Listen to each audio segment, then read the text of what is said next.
Long time no see. We thank God to be here. Okay, the National Identification Registry seeks to continuously inform the Liberian people about its work so as to maintain public trust in the operations of the registry and to provide important information to help the public in accessing the services. Additionally, the registry has recently featured in the media on a number of issues. Well, to address some of those issues, we thought that it was quite necessary to have the executive director here, Mr. Tier Nangwe. So we'll be looking at five major areas. Understanding the mandate of the NIR, recent engagement with the Liberian House of Representatives, why the NIR register foreign residents, NIR NEC collaboration for future elections after 2023, and current state of affairs of the NIR. Let me welcome you again, Mr. Namwe. Thank you. Okay, let me get the ball rolling for my colleagues can join. It says I have this house that they've come to. Okay, so first let's hear from you. Give us an idea as to the workings, the mandates. Why were you legislator, first of all? So let me say happy 26 to all Liberians. We celebrated yesterday, but the fever is still going on. Yeah, sure. And let me also congratulate LBS on this new studio. Yeah. Beautiful. Thank Your DG is doing extremely well. The place is different, beautiful. So I'm very happy to be here. Okay. So identification has become an important part of the way human societies operate today. And it's important to establish the basis for that. We've been around for thousands of years. But if you even go back 72 years ago, around 1950, the global population was around 2.5 billion people. Okay. And that population is approaching 8 billion by the end of this year. So we've kind of like tripled our population over the last 70, 75 years. Liberia's population at the time was around 900,000 people. So our population has grown faster than the world population. So we've grown probably fivefold, approaching 5.2, 5.3 million people. So this idea of the growth of the population is a good thing, but it has its downside. For those of us that grew up in the interior, when we were growing up, you knew everybody. But today, if you live in Monrovia on a daily basis, you encounter people that you've never met in your life. So if you're running a bank or you are a teller, somebody deposits money in Vonjima and they show up and they say, I want $1,000 from the account. And you say, well, do you have money here? How do you know that it's the same person? So for a variety of things, whether you're talking about law enforcement, if somebody appears before a judge in a population of 5 million people, how does a judge know that the person who is appearing is the person who committed the act? If you go to a doctor, okay, and they are looking for information on you and you say that you are a female, in our world today, not everybody that looks like a female is a female. Sure. So the world has gotten so complex that we don't know everybody that we encounter. The population is big. We don't know everybody that we encounter. Not only is the population large, we move very quickly. Somebody can be here, and the next day they are in Japan, they are in Europe, and the next day somebody is coming from Australia and coming here, and we are dealing and transacting with these people on a daily basis. And the transactions have to happen fast. If you appear in front of a teller and you say, oh, I came to withdraw money from the account, and your bank has a branch in Roberts Post, but I came to take the money from Monrovia, the teller cannot hold the line and go to Roberts Post and find out whether you are the right person. Sure. So because of these complexities, there's a need today in the world for institutions and individuals to rely on the single source of truth regarding the identity of a person. So they don't have to go through a long process of confirming that and can easily transact with that person and speedily serve that person and deliver services. This has led to the growing need for unique identification across the globe. So that's the rationale for the institution coming into being. Now, how are you set up? How is the institution set up? Is it a ministry or state-owned? So yeah, sometimes people think that we are a state-owned enterprise, you know, and you know many people don't really know how we are set up. We are a government institution. We are an autonomous agency within the executive branch of the government. So what we are is that we are a small ministry. So the government has big institutions that report. Some of them they are so big the heads report directly to the president. Like those are ministries. Then they have departments within the ministries. Then they have autonomous institutions. They are smaller oftentimes than a ministry, and sometimes they are supervised by a board. So we are supervised by a board, but we are not a business. Okay. We are not a government business. So a state-owned enterprise is a government business. That means the function that it carries out is such that it can sell its goods or its services for a profit, okay, except that the owner of that business or the majority owner of that business is the government. We cannot sell our services for a profit. The kinds of things that we deliver. A lot of people will get identification cards for free, and other services we offer for free. So you know we don't have a business case.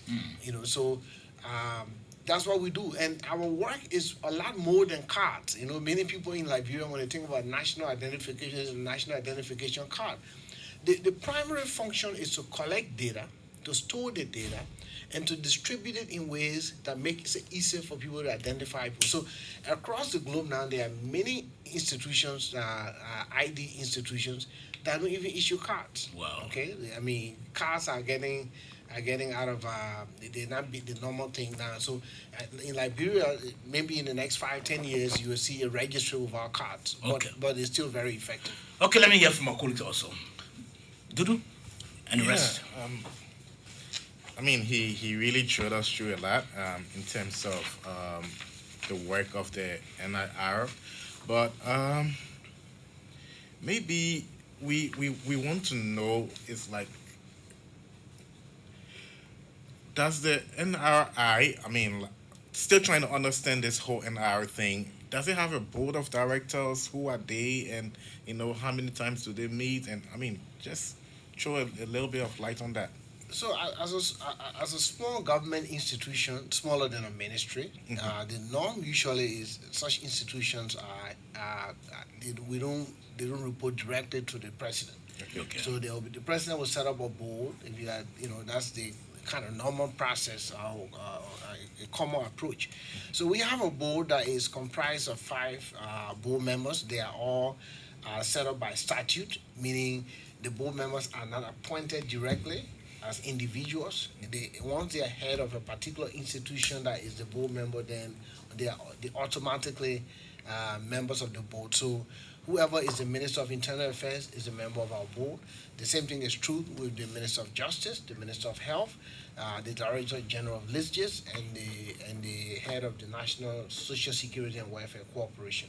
So these are the members of the board. They run the registry by law. They have the powers to run the registry. They make the regulations. They appoint the management team. So the management is appointed by them. Unlike other institutions of the government, the management of the National Identification Registry is not appointed by the President of the Republic of Liberia. It's done indirectly. The board appoints the members of the management team. That's the law, and then through the board we report to the president. So Okay. We report indirectly through the board. So the board has the authority to make the laws, to manage the institution, and then it designates the management team to carry on those functions on a day-to-day basis. Yes. And among these ministries, who heads the board? It's headed by the Minister of Internal Affairs. That is something that is common in many countries in Africa.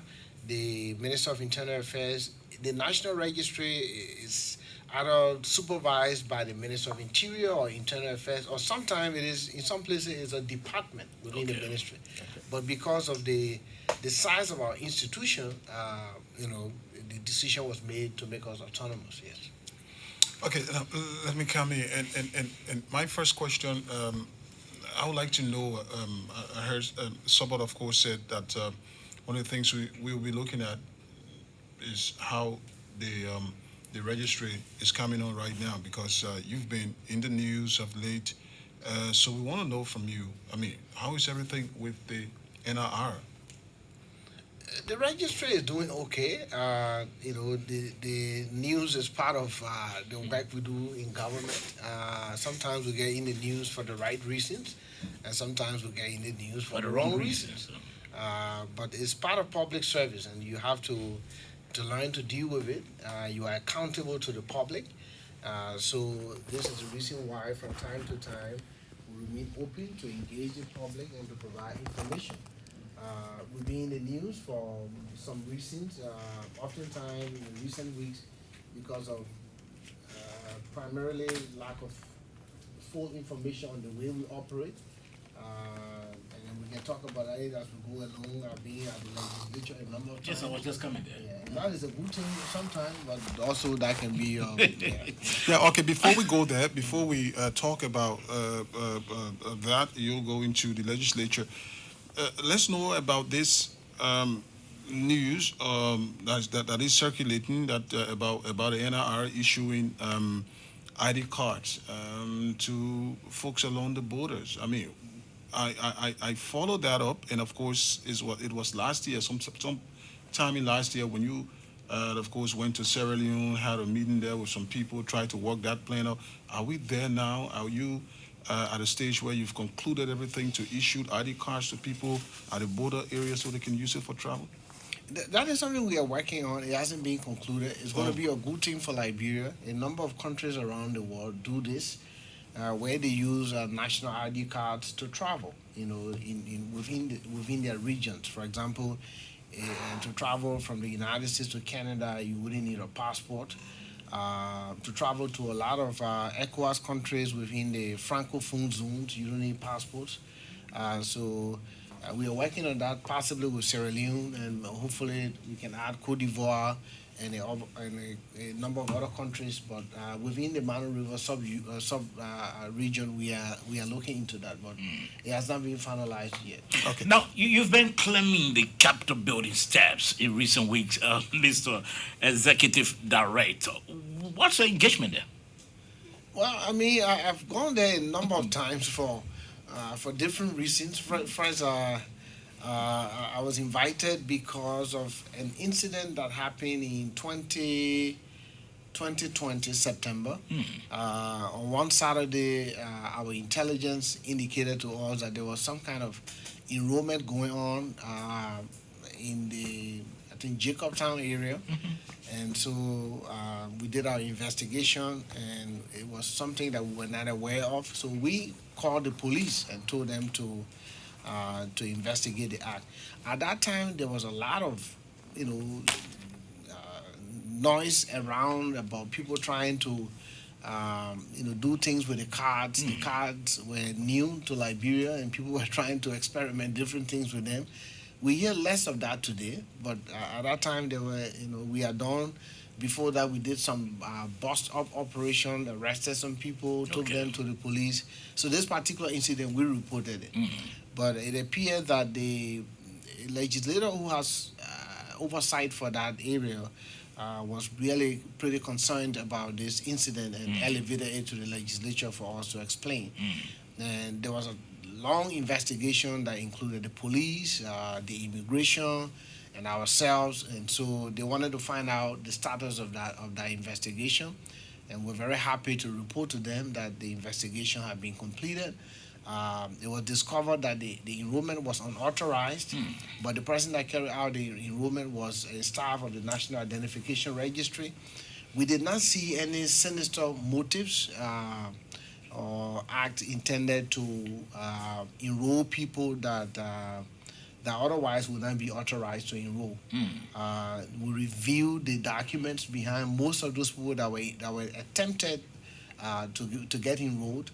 None of them got enrolled actually, but we found some of them had passports, voter ID, but we canceled that entire registration because it wasn't authorized. So We went in for that, and then subsequently, we got invited again because of some enrollment that is happening in Maryland. So we had to go there and then explain it. We are accountable to the legislature. So, So why did you tell the legislature regarding the enrollment in Maryland? yeah, it's not a comfortable thing to always be there, but we go there, because it's a very powerful house. But it's our duty to go there, and sometimes I go there. They keep me for the entire day. You been bullied or what? Well, I don't know. I wouldn't say. If you say so, then maybe that's what happened. But I was there, and we provided some information to the extent possible. There were some things that we could not disclose publicly about that. What happening with the registry is the biometric enrollment process, because of what we're talking about as a single source of truth regarding the identity of a person. It has the capacity to eliminate ghost names on benefit lists. Okay. So usually when people are providing a lot of social benefits, free things that they're giving into communities and things like that, people like to manipulate the lists. They might say we are giving this benefit for people who are 60 years old and above, and they're targeting a small population in the area. But because this thing is free, all of a sudden some people who are 40 years old will come and say, I'm 60. So in this enrollment, and like other enrollments that we have done in the past, sometimes we do not disclose the name of the donor, because when the citizens know the donor, they know the kind of benefit that is coming. Actually. So we just do the enrollment, and that was one of the things that was causing some concern among legislators. But we tried to clarify that. Yeah, but was that the issuance of free ID cards? Yeah, Did it happen? Yes, the cards are issued. I mean, to the citizen, the card is not paid for, so it's free to the citizen. But there is a particular partner who is paying the card, who is paying for the card to us.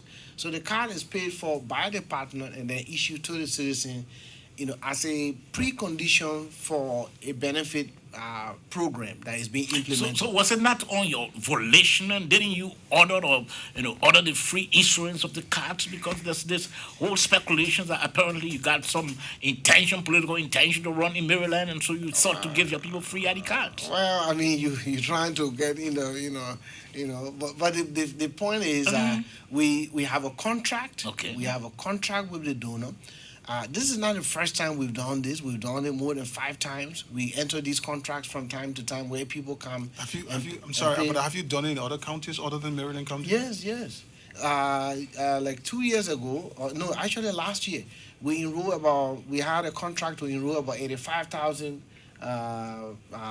small business owners in 5 counties. Yes. So we've done this, small groups based on the population they want to target. We've done it before. And this particular project is being worked out by a donor who has the interest to scale it up, meaning they could extend it to other counties. Of course, the partner chose Maryland.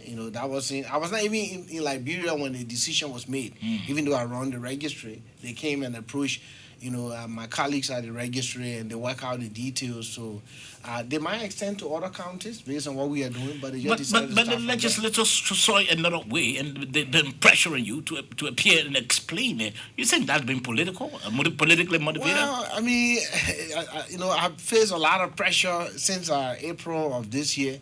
I visited Maryland. I arrived to very jubilant crowds. Okay. And let that stay as it is. I mean, but since I came, a lot of strange things have been happening. Okay. Strange things have been happening where people have been inviting me. I mean, beyond the legislature, I faced pressure from a lot of places. But people tell me that I have to get tough. It's part of the game. So if it is related to politics, then I just have to get But you tough. can take the cat off the bag. Do you have any political intention to run in Maryland? I'm exploring. Oh, you explore. I'm exploring the possibility of a run. So part of that could be the issuance of free ID cards to your people. Not necessarily. I mean, they are not related. To be honest with you, on that I have to be very sincere that they are not related. I mean, this partner has just started, so we got probably how many months ago? 15 months. So if the partner covers the entire Republic of Liberia, would they still be wrong? Yeah, the fact that it started from there doesn't mean.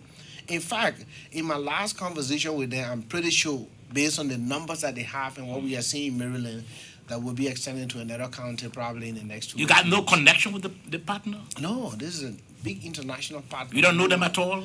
I've never had any relationship with them in a personal way. Yes, no. Are they So not that- doing that- this that- for your interest? No. This partner is big, is independent, they are global, and they wouldn't get involved in doing registration for me. They were not even aware of my intention. But of course, I recognized and I brought it to the attention of the partner that, because I am one who believes in transparency and full disclosure. But the conversation was, look, if we chose Maryland, we chose Maryland. And we'll see how we go to other counties. But we chose to start from Maryland. Should we have to go to Margibi So because you of had you had no play in the selection of Maryland County. Not at all, 100%.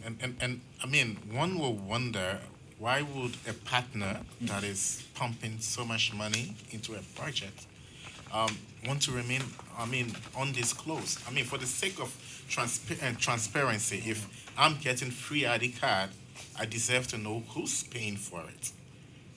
So, I mean, maybe that needs a little bit more explanation. But so if you're talking transparency, it is not that the partner's name is not disclosed at all. Okay, the partner's disclosure is delayed. So, for example, we've gone through, let's say, maybe like 5 districts. Okay, when we're in the first district, oftentimes we don't disclose the partner's name. When we get to the 3rd district, the 1st district will know. Because when we are distributing, when partners are involved in benefits, like I explained to you, if the local citizens know that this registration that is free is not only for a card, but behind this registration is rice. And they know it is rice because they know based on the partner who's paying. They know what the local people know what a lot of the partners do. So if they know that this enrollment is done by partner A, and partner A usually gives rice, okay, then they know that there is more than a free card. All of a sudden, they start to manipulate because we start from scratch. You just come and say, I'm 20 years old, okay? We do some interview to verify, but That's it's what I was gonna difficult to ask. really disprove you. So all of a sudden, an 18-year-old comes and say, I'm 20-year-old, 15-year-old comes and say, I'm a 20, then we are in an argument. But if they don't know and they know that this place is just issuing free ID cards to make sure you're registered, there is less incentive for them to manipulate the list. It raises a lot of eyebrows. Let me put it this way. You in fact, you just indicate that you are exploring the possibility of running, in the 2023 election in Maryland County. And then all of a sudden, a partner just came up to say, well, let's give our people free ID cards. Don't you think, do you want to be honest here by saying the partner is not fronting on your behalf? No, like I said to you, we have a lot of things to cover, and I know in Liberia the politics is entertaining, it's exciting, but there's a lot more in life than politics. Okay, so if you have time and you want to provide, I can provide more information to you, like to the legislature, to the appropriate authorities. This information is available. So how do you intend to bring this under control now, especially? It is under control. The project is almost finished in Maryland. So you convinced the legislature that your hands are clean. You got no involvement in providing free ID cards. Yes, we provided the information. Some people just wanted to politicize this, but the project is almost completed in Maryland. And how soon do we expect to know who this funding partner is? For on a national level, the appropriate people like the Ministry of Finance can disclose that. They will disclose that. But I can tell you at the local level, the benefits that this is connected to are being distributed, and the citizens there, as they move from one district to the other, they know. Okay, we just been joined by Kevin Demi. Kevin is from the Prime FM. Kevin, welcome. Good afternoon. It's my pleasure being here again in this new family studio. So you want to ask? Yeah, every time I come here, I like to get adjusted first. I'm carried away by the beauty, and then after I get readjusted, Okay. but it's my pleasure, driving my way to the studios. I think it's my first time seeing Honorable Nagbe Nightingale I'm impressed with this presentation. Yep. Okay. Yeah, that Now is- let's talk about your collaboration with the National Elections Commission. Tell us a bit about that. You know, we've been working with the National Elections Commission for a long time. This discussion with them started in 2016. The way registration works, especially biometric registration, if it is done properly, it needs to be done once in a person's lifetime. Okay. But a number of African countries didn't get this correct. So they will have biometric registration for elections, biometric registration for driver's license, passports. That is duplication, where you repeat a process, you spend money on it, you take time away from the citizen, and you have duplicated effort without added value. It doesn't serve the purpose. It's like I tell people, it's like you're getting your child ready to go to church on Sunday, and the father, bathes the child, and the mother comes and bathes the child again. I mean, you can bathe that child 5 times, they're not going to get any cleaner than that. So how do you do it? How do you do So- everything in one and then get a passport, get a driver's license, get a national ID card with just one biometric registration? How And do you that do is the reason why people introduce biometrics. That's why we talk about the single source of truth regarding the identity of the person. If the person is already registered, you collect their mother's name, father's name, and information that makes you show that they are a citizen. You collect their date of birth. You collect,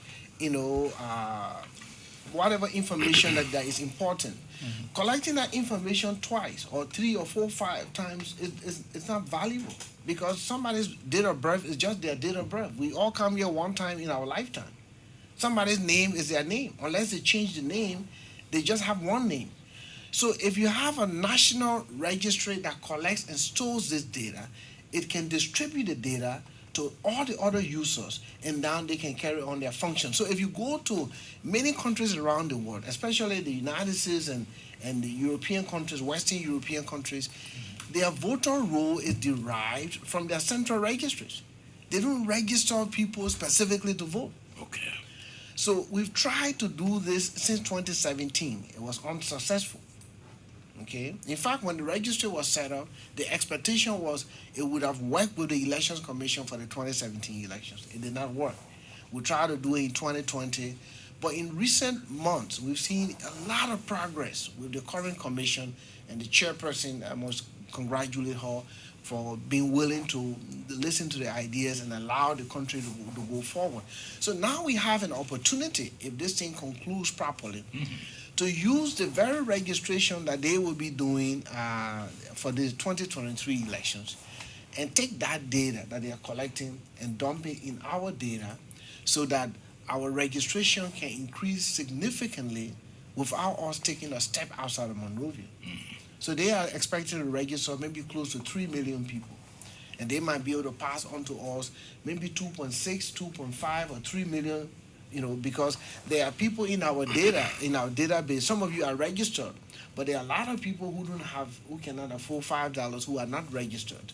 So when they register those people and transfer that information to us, then those people can get registered and get issued national ID cards without us going in the field to register them again. And that can save the country anywhere from 15 to 18 million United States dollars. So it's a really valuable project, and we are happy that the Elections Commission is open to it. We've had consultations with the political parties, and they say we are willing to allow the Elections Commission to transfer this data to you. The only thing is we would like this to happen after the 2023 elections, which is good. So we can go through the elections, and then after the elections, the registry can receive the data. Well, Honorable, I'm concerned about the credibility of the process in terms of information that I placed within your database. The initial perceptions about the entire NIR thing, National Identification Registry thing, was that it was intended to, say out people's information in relations to the age, date of birth, just personal birth information about people. That was one. I'm concerned about confidentiality. Is there a possibility there are leaks out, or there are leaks? I'm also concerned about the process. Is this such a way that Kelvin Demi, for instance, cannot register more than one time? At the registry, you cannot register more than one time. It is not possible. It has not happened yet, and we don't see how it can happen. Oh, really? Or there are attempts. There are many attempts. They are almost on a daily basis, out of ignorance, or sometimes for Deliberate. for not so good reasons. People try to do it, but we have had no case of a successful double registration. What if my actual name is Kelvin Demi? So why if I elect to use maybe Kelvin Nangbe, for instance? The way the biometric process works, as I've explained it, is the biometrics computer is a computer that remembers everybody that it meets. If it meets you in Cape Mount and it sees you in China, it will remember you. If it meets you when you are 5 years old and it meets you when you are 70 years old, it will remember you. If you change your name around, if you erase your name, if you change your hair, you do whatever you want to do, it remembers you. Because it tracks your biometrics, your fingerprint, the pattern of your fingerprint. It stores that and it keeps it forever. So except you change your fingerprints, except you change, now you're talking about facial recognition or your iris and things like that, it remembers you. So it doesn't even care. When it takes you, it's not concerned about your name. It comes to your name later on. But what it collects is your biometrics. Even if I went through this transformation where usually people go through, a man turning completely into a woman, and it will still recognize me as a woman. And this is good you ask that, because this is one of the reasons why we talk about the value of unique identification and identification systems in a country. Because even for criminals, somebody can commit a crime, and because they want to run away from the crime, they can change their name, they can change their age, they can change the way they look, they can change the way they dress. So the people that are outside are looking for a male, and the person is moving around looking like a woman. But the computer will recognize you no matter what change you make to yourself, except you move your fingers. As long as you have those fingers attached to you, once it shakes your hand, it will tell you when it met you, it will tell you where it met you, it provides all the information. And this is why all the systems, even the judicial system, relies upon it. Even national security, because the way he's talking about, some people commit crimes and they author themselves. They go through surgery and the rest of that, and nobody can find them. Okay, and it's difficult to find them. Now, let's look at how people are responding. The last time I remember, the process was suspended because I'm one of those who have tried, and I think I have proof here. I'm one of those who have tried to renew this, but every time I try to say it is suspended. Is it open now? Are people now registering or something for their national ID card? So we started the enrollment process in 2017, not October, November. And the public response has been incredible. The difficulty is that people have to pay for the card, and that creates a problem because it is a barrier to entry. Initially, the registry was designed with an idea that the cards would be free. However, if we had made the cards free over the last couple of years, I think the registry would have failed, because many African countries that tried that, they couldn't build a registry, because they just didn't have enough money to go around. So the response is good. I think we have enrolled more than 600,000 Liberians, and that's a good number for a new registry, one of the newest in the world. How old is our registry? Oh, we issued the first national identification card on October 30th, 2017. We are one of the newest registries in the world. Okay, so yes, we have about enrolled. So the response is good regarding renewals. All this is part of the challenges we have had with finances because the software requires updates and there are a lot of things that go with them to buy new system to do that. But thank God we made a little bit of progress thanks to the Minister of Finance.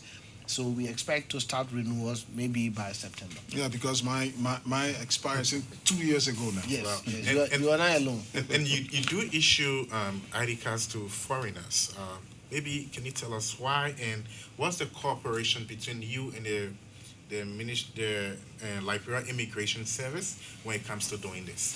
So we have a fantastic relationship with the Liberia Immigration Service since the registry was established, even prior to the establishment of the registry, because they play a unique role in identifying non-Liberians, and that way also they have way to know Liberians. We have a good relationship with them. You will find immigration officers at nearly all our registration points, even if there's if they are shared, maybe you might have 2 to 1 at some places where they are providing oversight. So we work very closely with the immigration authorities. Now, issuing identification cards to non-Liberians. This is something that has confused a lot of people. And sometimes I think that is where we get the problem when people say, oh, they people get national ID card to, to everybody. So this card is green looking, okay? This is a sample of the card that we issue to non-Liberians, okay? This is my card, okay? This is the card that we issue to Liberians. So the law requires us to register everyone that lives in Liberia, okay? It is important for 2 major reasons that non-Liberians register, okay? Because the first reason is that way they can use our ID system to get services. In many countries around the world, if you go there, like we are doing in Liberia, you will not open a bank account in the country. You will not buy electricity, water. You will not buy these things if you don't have unique identification of the country.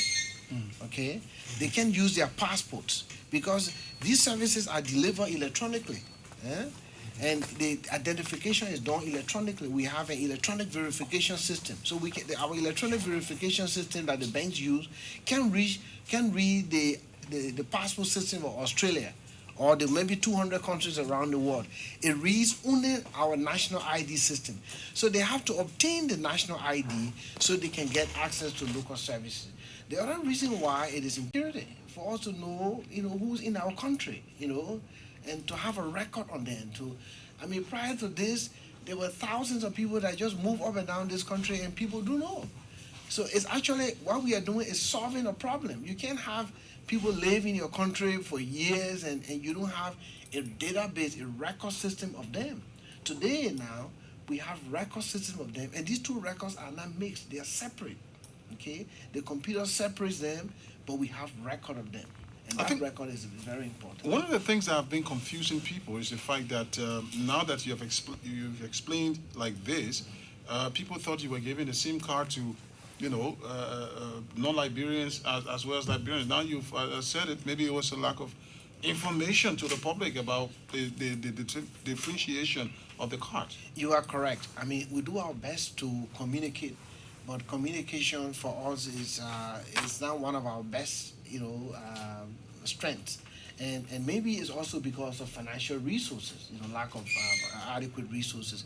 So on a daily basis, as we go on, the public is knowing, and that's why we are having this this program today, to continue to educate. It's an ongoing thing, but these 2 cards are different. Okay, they are different and they serve different purposes. Okay, so shortly we'll be opening the lines, but before then, I think you didn't answer my first question. Okay. I was concerned about confidentiality. There are some persons who are holding back because they feel that the system is intended, to say out their personal information, and they want some level of guarantee. So, how can we say out certain things about ourselves, and we're not sure for political reasons it could be let out there.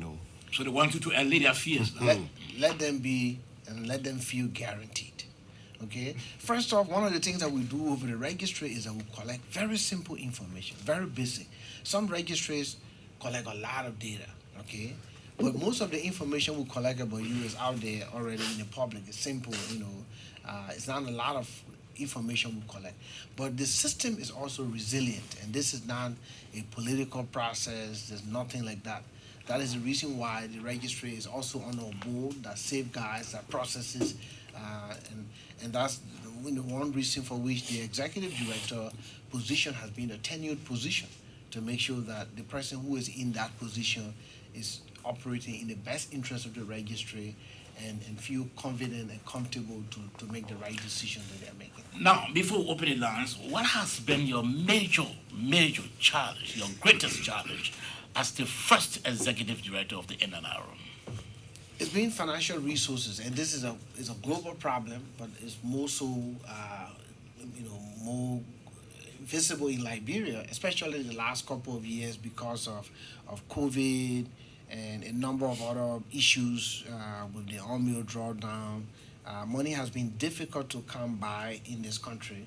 I mean, we all see it, but we try to do our best. I don't know where we could be if it wasn't for the cooperation of the government and the resilience, of the management team, because we've managed to overcome a lot of obstacles that could have made this registry to fail. Many countries in Africa had to they have to attempt this at least 2 times, sometimes 3 or 4 times before they succeeded. But thank God we are on our first attempt, and we have not canceled that program. 0776 540 987. Again, 0776 540 987. Or better still, 0880 514 096. You can put the calls and interact with the executive director of the NNRO. Hello? Good evening. Yes, let's hear from you. Your name and where you calling from? I'm Wapo Matthew calling from Caesar Town at DSO. Okay. Okay, my attention has been to the expiration of the citizen ID card. So if you take the ID card as a citizen, it means that you're a citizen. I want to know. They have been doubting me, actually. Okay. He's listening, he's taking notes, he'll respond. Let's hear this other caller. Good morning. Yeah. Good evening. You're not used to the morning. Good evening. Good evening. Good evening. Yes, yeah, go right ahead. Okay, I'm Samuel Double. I'm calling from Painesville. And I want to say thank to Honorable Tianangwe for his explanation. But I have one question to ask, Honorable. The issue of the staff. Have you working on any plan to, because that is an important sector, the staff at NRO should be satisfied in terms of salary so they can do their work good. Are you having any plan of that in the future? Okay, many thanks. He's taking note to respond. Let's hear from this caller. Your name and where you calling from? This